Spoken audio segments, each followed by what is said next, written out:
Wahai anak-anak muslimin yang masih punya ayah masih hidup, ibu masih hidup, mereka depan mata kalian, kamarnya di depan kamar kalian. Tiap hari kalian bisa salaman sama mereka, bisa minta maaf, bisa minta didoakan, bisa ambilkan air minum, bisa ambilkan kunci mobilnya, bisa apa saja, siapkan sendalnya, buat mereka senang. Oleh karena itu anda yang mendengarkan ceramah kami sebagai seorang istri, kalau ada sebagai seorang istri statusnya, bertakwa kepada Allah SWT. Jangan sampai menganggap mertua anda sebagai saingan, walaupun dia cerewet, walaupun dia jahat. Tidak mungkin anda hapus status ibu itu dari suami anda, mustahil. Assalamualaikum warahmatullahi wabarakatuh. Alhamdulillah, wassalatu wassalamu ala rasulillah. Segala puji dan puja kehadirat Allah subhanahu wa ta'ala, juga salawat dan taslim kepada Nabi besar Muhammad sallallahu alaihi wa ala alihi wa sahbihi wasallam. Baik, kita akan bacakan teman-teman sekalian hadis-hadis Nabi alaihi salatu wassalam berhubungan dengan masalah ini. Salah satu hadis yang mulia berhubungan dengan masalah ini adalah hadis yang sahih diriwayatkan oleh Bukhari Muslim dari Abdullah bin Mas'ud radhiyallahu anhu. Ini hadis pertama yang kita bahas ya. Dia menuturkan, sa'altu Rasulullah sallallahu alaihi wasallam ayyul amali ahabbu ila Allah. Aku telah bertanya kepada Rasulullah SAW, amalan apa yang paling Allah cintai, yang paling Tuhan kita suka. Maknanya apa? Paling diterima, paling besar balasannya. Qala as-salatu ala waktiha. Kata Nabi SAW, salat on time. Azan, langsung salat, tinggalkan semua aktivitas. Qala thumma ay. Qala birru walidain. Kata Abdullah bin Mas'ud, lalu apa lagi ya Rasulullah? Kata Nabi SAW, bakti pada kedua orang tua. Setelah hak Tuhanmu, salat kan hak Tuhan Allah SWT.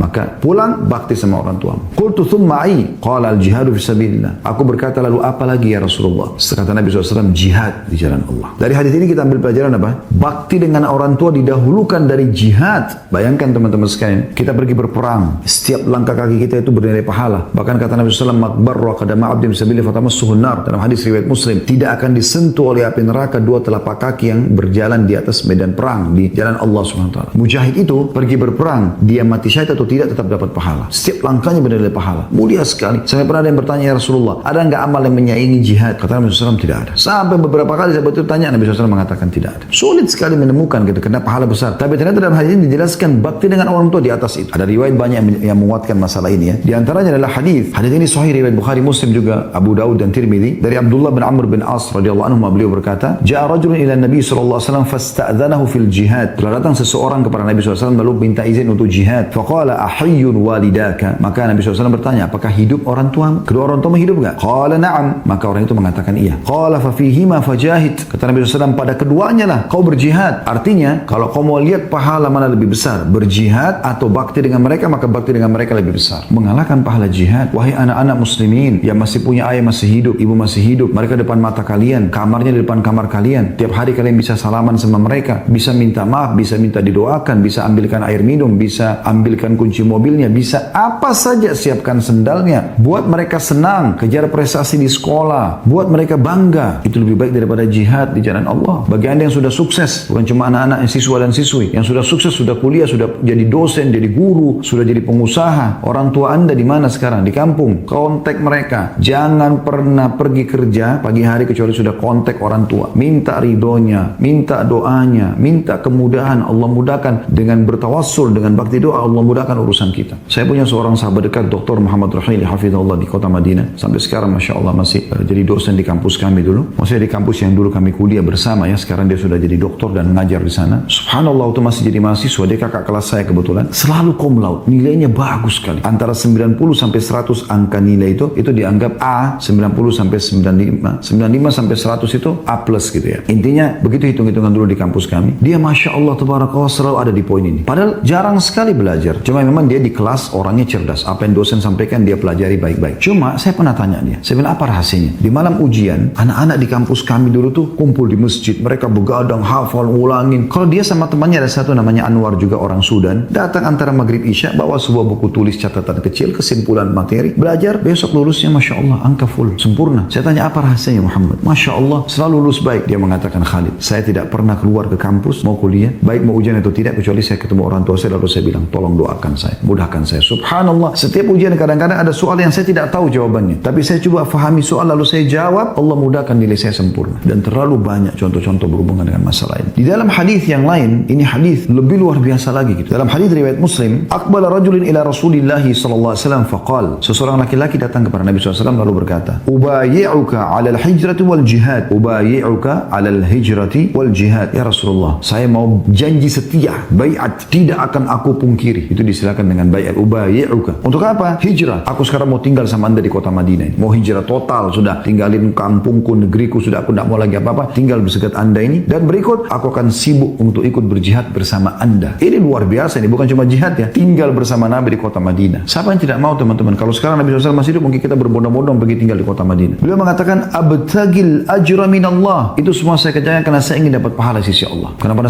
masa itu orang memang berubah-ubah datang ke kota Madinah untuk tinggal gitu. Qala fahal walidaika ahadun hayy. Nabi SAW mengatakan, apakah salah satu orang tua masih hidup? Qala na'am bal kilahuma hayyun. Maka orang itu mengatakan, iya benar, bahkan dua-duanya masih hidup. Qala fatabtagil ajra minallah. Apa kau mau cari pahala dari sisi Allah? Tanda tanya. Qala na'am. Orang itu mengatakan iya. Qala farji' ila walidayka fa ahsin suhbatahuma. Saranku, pulang sekarang ke orang tuamu, maksimalkan berbuat baik dengan mereka. Jadi seakan-akan dalam makna hadis ini, itu lebih baik daripada kau hijrah bersama aku sekarang ke kota Madinah, kemudian kau ikut berjihad. Hanya dengan melayani orang tua, patuh sama mereka. Setiap kali ada pilihan apapun, terserah ayah, terserah abi, terserah umi, terserah ibu, semua kembalikan ke mereka, biarkan mereka yang putuskan. Di dalam hadis yang lain, Abdullah bin Amr radhiyallahu anhu menuturkan, ja'a rajul ila Rasulillah SAW faqal jitu ubayi'uka 'ala al-hijrah wa taraktu abawayya yabkiyan. Dia mengatakan kepada Nabi SAW, anak muda ini, aku datang kepada Anda untuk membayar Anda, ambil janji setia untuk hijrah, mau tinggal di kota Madinah bersama Anda, jadi tetangga Anda, sholat bersama Anda, berpuasa dengan Anda, berperang bersama Anda. Pokoknya semua saya ikut Anda ya Rasulullah. Niat apa yang lebih mulia daripada ini teman-teman kalau kita tangkap secara zahir ya. Tapi anak muda ini mengatakan apa? Ini menguatkan riwayat sebelum yang kami sampaikan tadi. Dan aku meninggalkan kedua orang tuaku menangis. Jadi ada kemungkinan tadi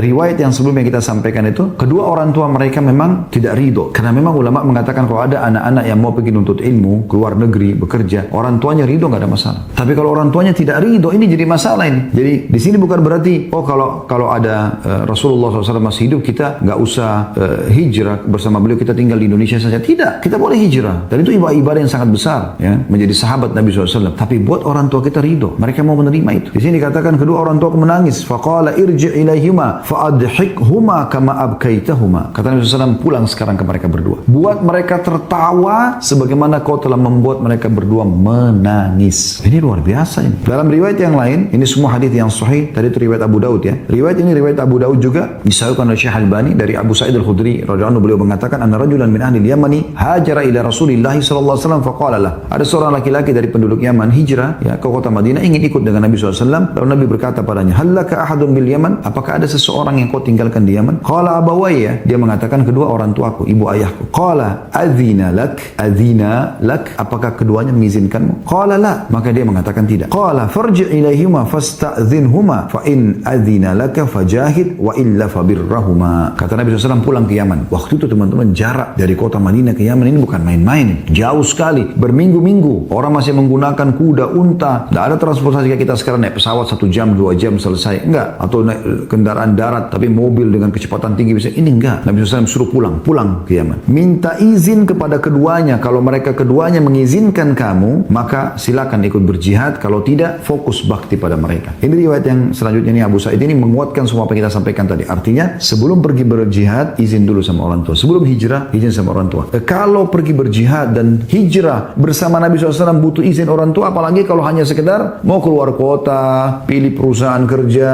pilih kampus sekolah atau kampus, tapi jauh lebih kecil. Harus dengan ridho kedua orang tua. Bukan semua kita. Bahkan kalau perlu jurusannya kita jelasin. Orang tua saya Ustaz tidak berpendidikan, jelaskan. Bu, ayah, ada pilihan saya mau masuk kuliah nih. Ada jurusan ini, kira-kira yang mana saya pilih. Jelaskan baik-baik masing-masing kelebihannya. Apa yang mereka bilang, ikutin. Ini poin yang luar biasa yang harus diperhatikan tentunya. Kemudian ada seseorang dalam riwayat Talha bin Muawiyah As-Sulami radhiyallahu anhu. Hadis ini diriwayatkan Tabarani dengan sanad yang sahih disahihkan oleh Syekh Albani. Beliau berkata, "Ataitun Nabiy sallallahu alaihi wasallam faqultu ya Rasulullah inni uridul jihad fi sabilillah." Qala ummuka hayyah. Dia mengatakan aku minta izin kepada Nabi SAW untuk ikut berjihad bersama beliau. Jihad itu berarti dekat sekali dengan surga ya, karena begitu ditusuk mati masuk surga gitu. Asal dia ikhlas. Maka Nabi SAW tanya pertama, ibu masih hidup enggak? Qultu na'am. Saya mengatakan ya. Qala Nabi SAW, ilzam rijlaha fathammal jannah. Selalu ada dekat kakinya, karena di situ kau bisa dapatkan surga. Di dalam riwayat yang lain, riwayat At-Tabarani juga dengan sanad hasan, redaksi lain, ataitun Nabiya sallallahu alaihi wasallam astashiruhu fil jihad. Aku datang kepada Nabi SAW untuk bermusyawarah dengan beliau dalam masalah jihad. Tapi ini kasusnya berbeda ya. Sahabat Nabi yang lain, kalau tadi Talha bin Muawiyah As-Sulami, kalau ini adalah Jahimah radhiyallahu anhu. Jahidah ini mengatakan, aku datang kepada Nabi SAW untuk memberikan atau bermusyawarah, minta pendapat tentang jihad. Faqala Nabi SAW, alaka walidan, apakah ada ibu ayahmu masih hidup, kedua orang tuamu? Qultu na'am, saya mengatakan iya. Qala ilzamhuma, berada selalu di dekat keduanya, fa innal jannata tahta arjulihima, karena surga ada dekat kaki keduanya. Maksudnya dengan berbakti pada keduanya, bukan di kakinya ya, tapi dengan selalu di mana kaki kedua orang tuamu, di situ kamu selalu ada, bakti sama mereka, sudah cukup membawamu ke dalam surga. Selanjutnya teman-teman sekalian, ya, beberapa hadis yang tersisa kita akan coba bahas ya dalam bakti kepada orang tua. Saking pentingnya bakti sama orang tua ini, sampai kalau ada seorang anak yang menikah, kemudian orang tuanya tidak suka dengan istrinya, kalau anak laki-laki ya, tidak suka sama istrinya, lalu kemudian disuruh ceraikan, maka dia ceraikan. Karena memang ini penting sekali. Di saat memang orang tua kita tentunya menyuruh bercerai karena memang kefasikan si wanita tadi. Beranjak daripada dalil Abu Darda radhiyallahu anhu, dan ini hadis yang sahih diriwayatkan Ibnu Majah dan Tirmidzi, anna rajulan atahu faqal inna limra'atun atau inna li imra'atan. Bahwasanya seseorang datang kepadanya, kepada Abu Darda lalu berkata, sesungguhnya aku memiliki istri, wa inna ummi ta'muruni bi talaqiha, dan ibuku memerintahkan aku menceraikan. Faqala sami'tu Rasulullah SAW yaqul al-walidu awsatu abwabil jannah fa in syi'ta fa'adhi' dzalikal bab aw ihfaz. Maka Abu Darda mengatakan, aku mendengarkan Rasulullah SAW bersabda, orang tua itu adalah pintu pertengahannya surga. Kalau kau mau sia-siakan, kalau kau mau jagalah. Dalam riwayat lain, anna rajulan, diriwayatkan Ibnu Hibban dengan sanad sahih, anna rajulan ata Abu Darda faqal, maksudnya seseorang laki-laki datang menghadap Abu Darda lalu berkata, inna abi lam yazal bi hatta zawwajani. Kalau tadi kan riwayat tentang ibunya menyuruh menceraikan istrinya, kalau ini sekarang ayahnya, tapi sama sahabat Abu Darda yang menyampaikan. Seseorang datang kepada Abu Darda lalu berkata, sesungguhnya ayahku terus bersamaku sampai dia menikahkanku. Jadi luar biasa ayahnya, sampai urus anaknya dari kecil sampai dia nikahkan. Wa innahul ana ya'muruni bi talaqiha, dan sekarang dia perintahkan saya menceraikan istriku. Qala ma ana billadhi amuruka an ta'ukka walidaik. Kata Abu Darda radhiyallahu anhu, aku tidak akan menyuruh kau untuk berdurhaka sama orang tuamu. Wala billadhi amuruka an tutalliq imra'atak. Tapi aku juga tidak bisa menyuruh kau ceraikan istrimu. Takut ada dosa di situ ya. Ghaira annaka in syi'ta haddathtuka bima sami'tu min Rasulillah sallallahu alaihi wasallam. Sami'tuhu yaqul. Tapi aku ingin menyampaikan kepadamu apa yang aku dengar langsung dari Nabi SAW. Mungkin ini bisa jadi jawaban buat kamu. Dan aku dengar langsung beliau berkata, bersabda, al-walidu awsatu abwabil jannah. Kedua orang tua itu adalah pertengahan pintu surga. Fahafidh ala dhalikal bab. Maka jaga baik-baik pintu itu. In syi'ta au, kalau kau mau, au da', atau kau sia-siakan. Qala fa ahsibu ata, qal fatallaqaha. Lalu kemudian dikatakan oleh perawi hadis ini, saya mengira Ata ini muridnya Abdullah bin Umar, muridnya ya sahabat-sahabat termasuk Abu Darda,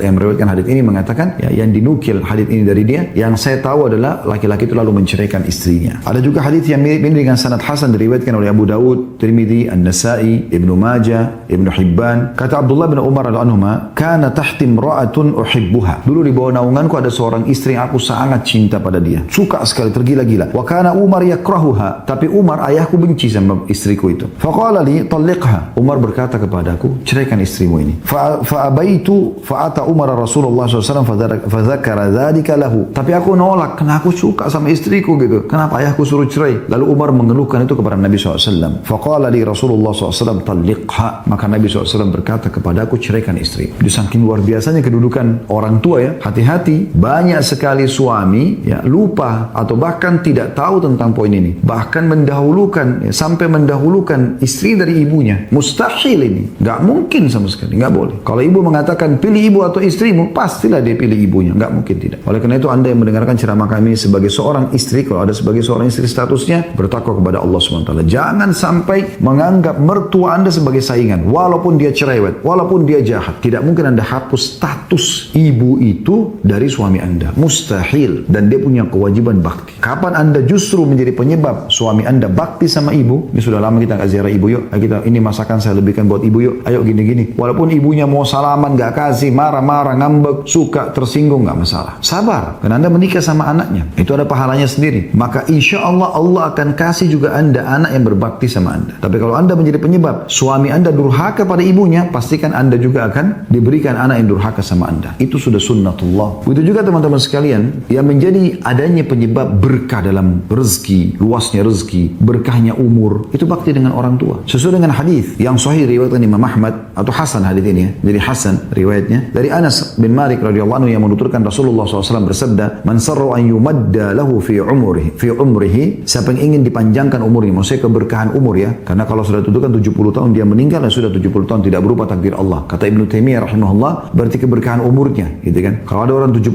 tahun suka bakti dengan 70 tahun tidak suka bakti, maka beda. Kita lihat yang 70 tahun suka bakti ini lebih sehat, lebih banyak amal soleh yang berhasil dia kerjakan, Allah berikan taufiknya. Siapa yang ingin dipanjangkan umurnya, wa yuzada fi rizqihi, dan dilipat gandakan atau dilimpahkan rezekinya, falyabar walidayhi, harusnya dia berbakti pada kedua orang tuanya, wal yasir rahimah, dan dia lanjutkan hubungan silaturahim. Nah, biasanya orang membaca riwayat bukan riwayat ini, mereka cuma melanjutkan membaca riwayat yang berbunyi maka dia harus melanjutkan silaturahim. Hadis itu pun kalau dibaca, maka silaturahim yang paling puncak adalah kepada kedua orang tua. Tapi dalam hadis ini lebih dirincikan,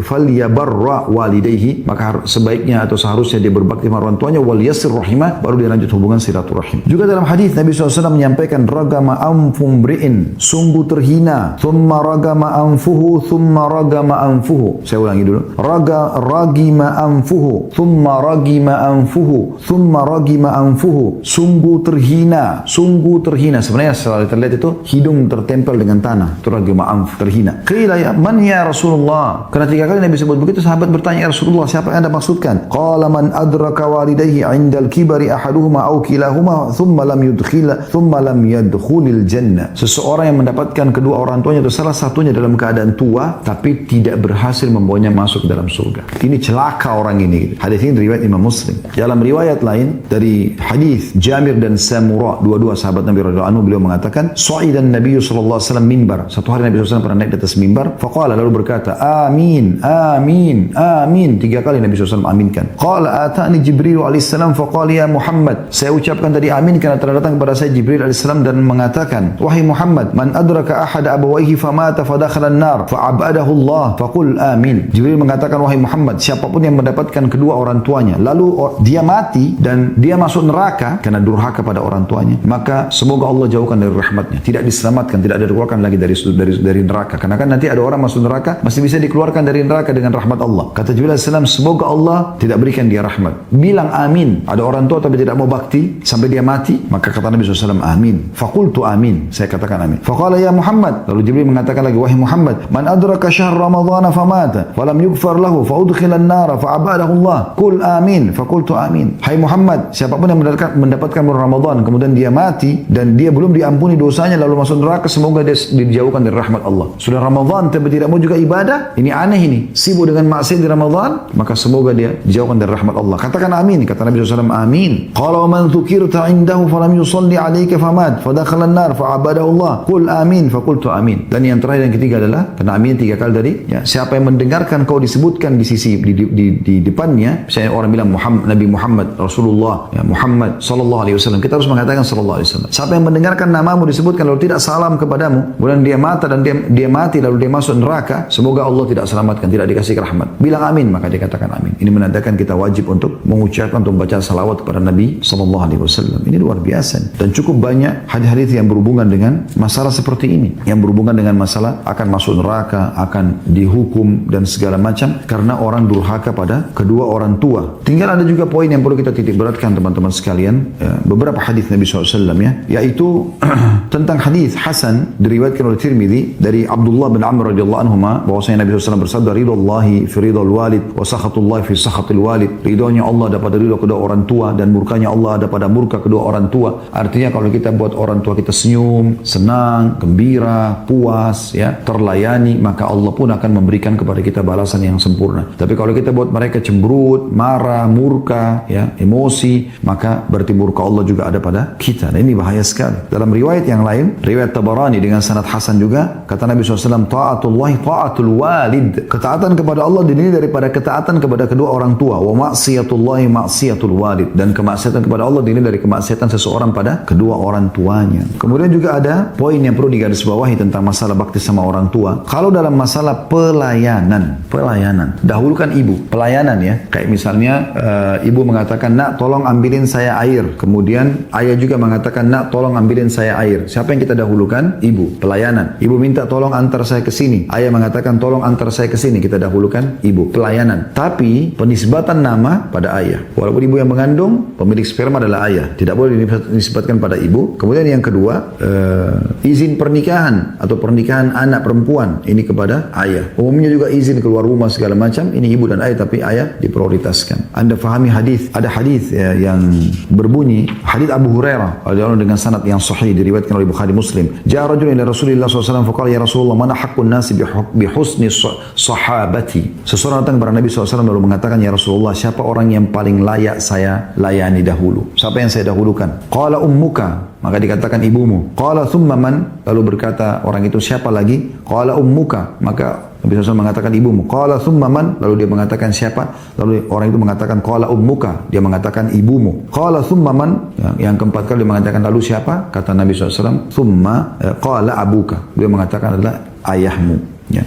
Tapi dalam hal pelayanan sebagaimana sudah saya jelaskan tadi. Baik teman-teman sekalian, ada juga poin penting yang harus kita ketahui. Bagaimana kalau seandainya orang tua kita sudah meninggal? Bagaimana caranya kita bakti dengan mereka? Kalau tadi kan kita singgung orang-orang tua yang masih hidup, kita sudah berbakti. Kalau sudah meninggal, kayak saya, kedua ibu saya, ayah saya sudah meninggal. Bagaimana saya berbakti dengan mereka? Cukup banyak. Kita memohon ampun buat mereka. Ya, dalam sebuah hadis yang sahih riwayat Bukhari Muslim kata Nabi SAW, nanti hari kiamat ada orang yang akan diberikan pahala sangat banyak, bahkan menyebabkan dia masuk ke derajat tinggi di surga. Lalu dia mengatakan, dari mana ini? Karena dia yakin dia tidak pernah berbuat amal sebanyak itu. Kata para malaikat, ini adalah istighfar anakmu untukmu. Dan kata Nabi SAW dalam hadis yang masyhur, kalau anak Adam meninggal dunia terputus sumber pahalanya. Kalau anak Adam meninggal dunia terputus sumber pahalanya kecuali dari tiga. Ilmu yang bermanfaat, sedekah jariyah atau yang bermanfaat, atau anak soleh yang mendoakannya. Juga sama haji dan umrah sebagaimana dijelaskan dalam riwayat-riwayat yang sahih. Kalau ada seseorang yang mengatakan, sesungguhnya ibuku sudah meninggal dan kalau dia hidup mungkin dia akan mewasiatkan atau untuk melakukan ibadah haji ataupun umrah. Apakah boleh aku lakukan? Kata Nabi SAW boleh. Begitu juga dengan melakukan kebaikan kepada sahabat-sahabatnya dan saudara-saudaranya. Ini penting sekali. Kalau ibu penggantinya saudarinya, di bahasa Arabnya khala, tante dari ibu. Sayang kita di Indonesia ini, tante itu istilah untuk semua.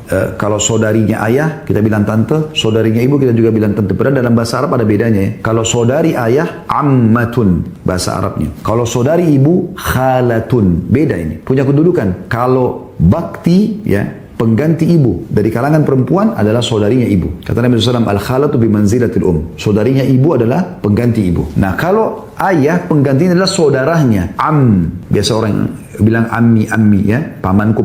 Nah ini paman, kita kan biasa kita samakan paman atau kita panggil om, saudara ayah dan saudara ibu. Yang laki-laki ya. Nah di sini kalau laki-laki kita dahulukan saudara ayah. Makanya Ali bin Abi Thalib radhiyallahu anhu biasa kalau beliau ketemu dengan Abbas, beliau sampai duduk dekat kakinya lalu mengatakan sambil menangis, paman ridholah padaku, maafkan aku, sebagai pengganti ayah. Seperti itu. Juga orang-orang yang dekat dengan mereka selain saudara-saudaranya juga sahabat-sahabatnya misalnya. Coba renungi riwayat ini ya. Ini kita tutup dengan riwayat-riwayat ini. Bahwasanya hadis yang sahih ini diriwayatkan oleh Imam Muslim ya. Dari Abdullah bin Dinar, ini seorang tabi'in, muridnya Abdullah bin Umar, berkata dari Abdullah bin Umar, anna rajulan minal Arabi lakiyahu bi tariqi Makkah. Bahwasanya ada seseorang, Abdullah bin Dinar mengatakan ada seorang menemui Abdullah bin Umar pada saat lagi menuju ke Makkah. Fa sallama alaihi Abdullah bin Umar, maka Abdullah bin Umar tiba-tiba salam pada orang tersebut. Wa hamalahu ala himarin kana yarkabuhu wa atahu imamatan kanat ala ra'si. Tiba-tiba Abdullah bin Umar turun dari keledainya lalu kasih keledainya. Kalau kita sekarang motor atau mobil langsung dikasih ke orang itu. Tidak ada yang kenal orang ini, orang Badui gitu. Dikasih. Dan dia buka imamanya yang baru dia pakai, dikasih hadiah untuk orang itu. Qala Ibnu Dinar, maka Abdullah bin Dinar berkata, faqultu lahu, saya berkata kepada Abdullah bin Umar, aslahakallahu fa innahumul Arab wa hum yardawna bil yasir.